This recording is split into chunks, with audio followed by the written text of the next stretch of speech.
Bonjour à tous, je vous invite à vous abonner à cette chaîne, à aimer, à partager, à commenter ces vidéos, c'est très important. C'est une manière de nous soutenir. Merci à vous tous. Chers auditeurs de Radio Courtoisie, réjouissez-vous, en réalité l'économie française se porte admirablement bien. La preuve c'est que près de 200 dirigeants de grandes multinationales se sont réunis à Versailles hier sous la houlette d'Emmanuel Macron pour la 6e édition de Choose France, et parmi eux Elon Musk avec qui le président de la République s'est entretenu à l'Elysée avant la réunion et qui a réagi au micro de BFM Business. Je vous fais la traduction en direct. Monsieur Musk, allez-vous faire des annonces d'investissement en France ? Je pense que ça arrivera, mais pas aujourd'hui. Ça arrivera, oui. Une giga-usine ? Non, j'ai pas d'annonce à faire aujourd'hui, mais je suis très impressionné par le président Macron et par le gouvernement français, à quel point ils sont accueillants pour l'industrie. Donc je suis convaincu qu'à l'avenir, Tesla fera des investissements massifs en France. C'est tout ce que je peux dire. Voilà, donc tout va très bien, chers auditeurs. Le gouvernement revendique près de 13 milliards d'euros d'investissement par les multinationales pour cette édition. Plus de 7000 projets qui devraient créer jusqu'à 8000 emplois. Ce qui hisse, attention, tenez-vous bien, la France au rang du pays le plus attractif en Europe pour les investissements étrangers. Et pour nous en réjouir tous ensemble, nous avons ce matin avec nous Marc-Gabriel Draghi. Bonjour Marc-Gabriel Draghi. Bonjour messieurs, merci à Ligne Droite pour cette invitation. Mais merci à vous d'avoir accepté notre invitation.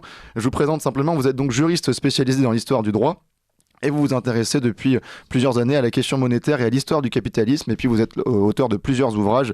On va en citer deux: Grand Reset en marche 2020 en 1 du Nouvel Ordre Mondial et La Grande Narration vers la mort des nations chez K Éditions et Conseil. Ces deux ouvrages sont à retrouver dans cette même maison d'édition. Alors donc tout va bien finalement dans l'économie française aujourd'hui et dans l'industrie. Vous avez assez bien résumé la situation avec les déclarations d'Elon Musk.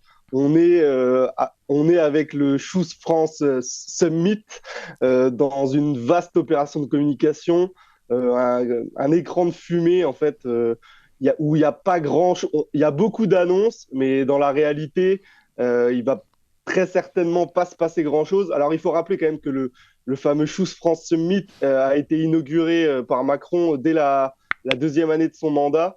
En fait, c'est une chambre d'écho du Forum économique mondial, de la réunion annuelle de Davos, où on va dire l'État français organise une espèce de réunion.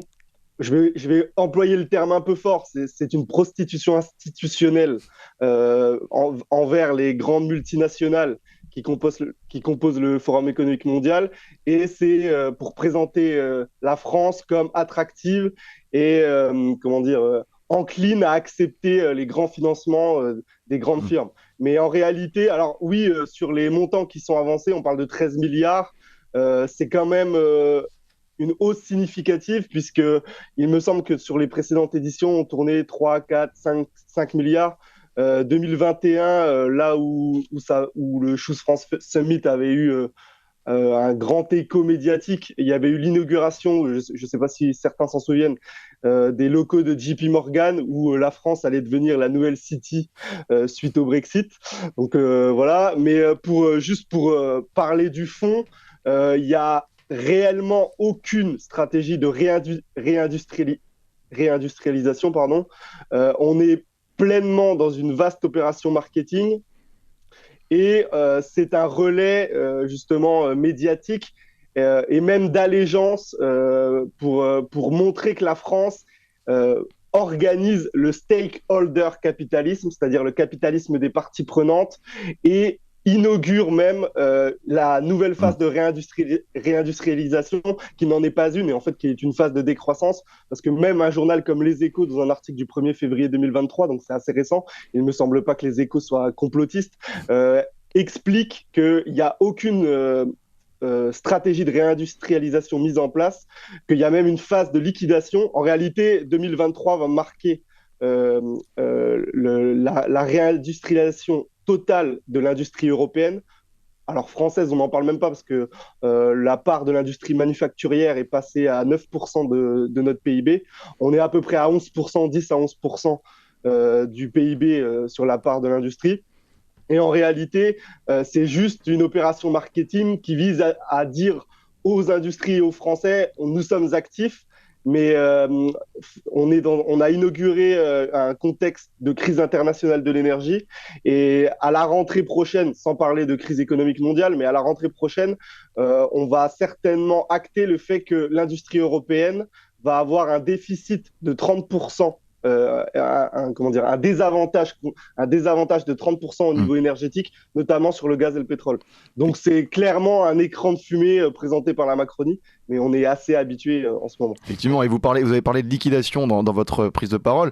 On va quand même rappeler aux auditeurs que dans ces 200 entreprises qui ont été invitées hier à Versailles, on a quand même 2 entreprises qui ne sont pas anodines. Nokia, qui est l'entreprise qui a racheté Alcatel, donc qui a torpillé la téléphonie française, et puis ArcelorMittal, dont on ne présente plus le scandale qu'il y a eu sous le mandat Hollande, qui a torpillé également l'industrie française en Lorraine, qui a fait une OPA sur cette industrie. Et donc, en fait, on invite à Versailles, dans le symbole du pouvoir absolu de l'État fort, les entreprises multinationales qui ont participé à la destruction de l'industrie française.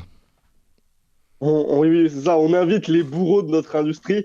Alors après, quand on regarde un petit peu dans le détail les entreprises, en tout cas les grandes entreprises, parce qu'il y a des entreprises qui sont un peu moins connues, on s'aperçoit que dans le top actionnaire, alors en plus, vous avez cité Nokia, ArcelorMittal, on peut rajouter Morgan Stanley, GSK, Pfizer, qui sont les entreprises les plus connues. Pfizer, d'ailleurs, le patron de Pfizer a été reçu à l'Elysée avant la réunion à Versailles par Emmanuel Macron en personne, et donc il va investir à peu près 500 millions d'euros en France. Enfin, c'est ses annonces en tout cas.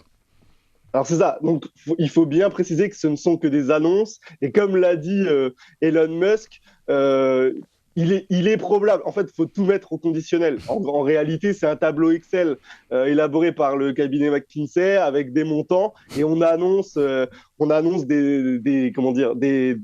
des investissements massifs dans des activités qui sont pour la plupart existantes.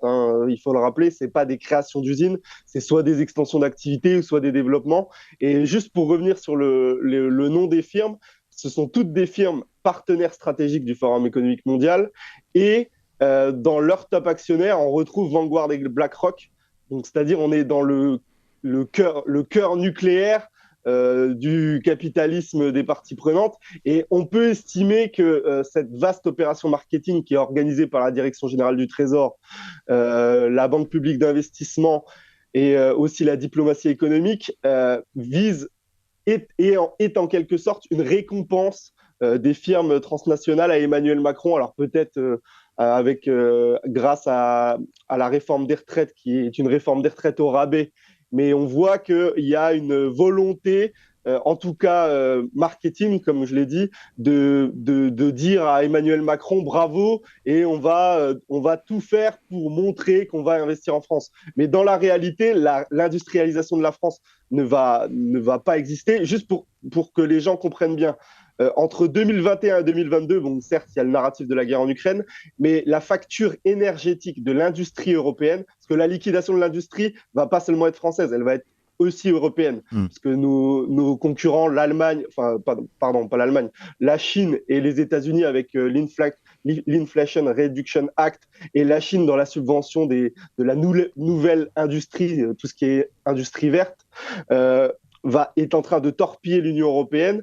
Et le coût énergétique de l'industrie européenne est passé d'environ 400 milliards en 2021 à 800 milliards en 2022. Donc vous voyez que les investissements de 13 milliards, déjà, est-ce qu'ils sont effectifs, comme l'a dit Elon Musk? Oui, c'est très bien, on verra ce qu'on peut faire. Il faudrait en réalité voir à la fin de l'année qu'est-ce qui a été réellement investi sur le terrain.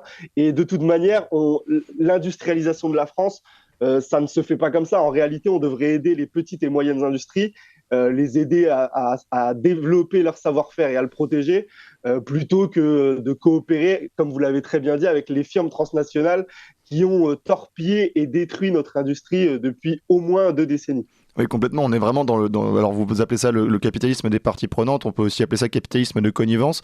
Donc c'est vraiment en fait l'alliance entre l'État et les grandes entreprises multinationales. Mais on peut pas faire.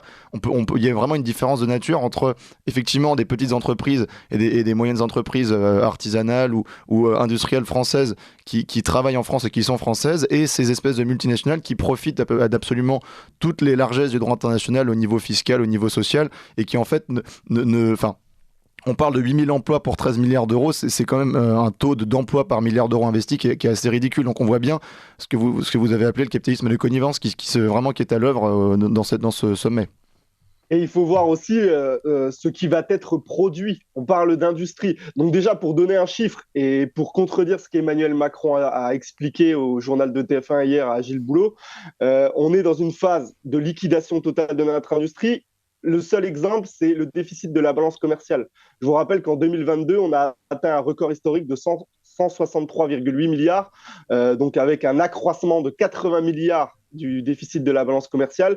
Évidemment, la liquidation de notre industrie fait que nos exportations, il y a une perte des exportations françaises. L'industrie française perd des parts de marché énormes. Et en plus, dans ce qui est annoncé, vous voyez bien que les plans d'investissement sont sur une nouvelle industrie, c'est-à-dire une industrie conforme on va dire, au zéro émission carbone, au Fit for 55 lancé par l'Union européenne et la Commission, principalement la Commission et BlackRock. Et on est en plein dans un contexte de soi-disant industrialisation verte promue par le Forum économique mondial, mais aussi par l'Organisation mondiale du commerce. D'ailleurs, Klaus Schwab et la directrice de l'Organisation mondiale du commerce avaient animé des débats en 2021. Il faudrait voir ce qui s'est passé en 2022, voir qui était réellement là. Personnellement, je n'ai pas réussi à voir qui animait les débats et qui organisait les discussions.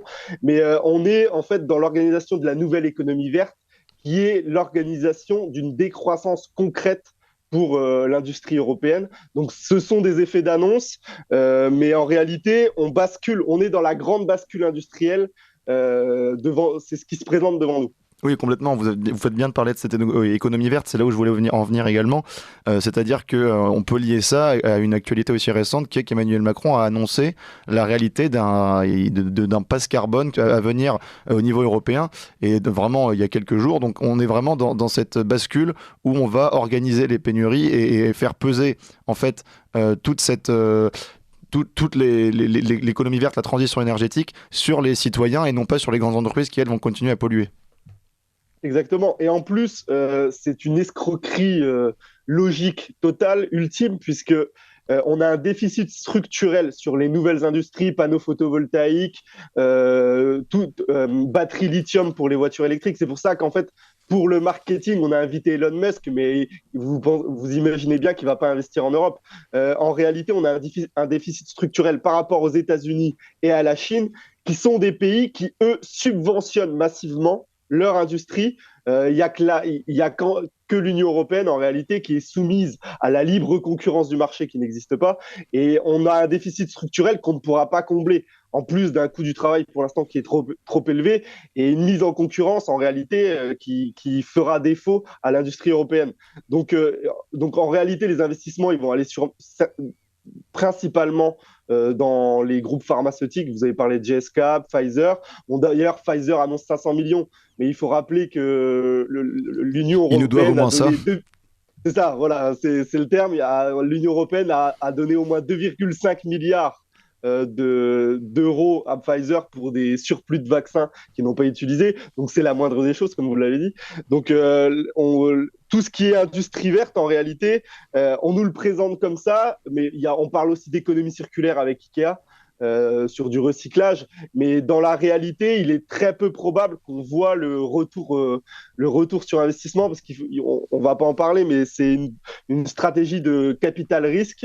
Et d'ailleurs, le symbole, vous en avez parlé, le fait que ça soit à Versailles, les gens dans l'inconscient collectif pourraient penser que c'est le retour du colbertisme avec une stratégie étatique pour l'industrie française, les manufactures, mais c'est totalement l'inverse.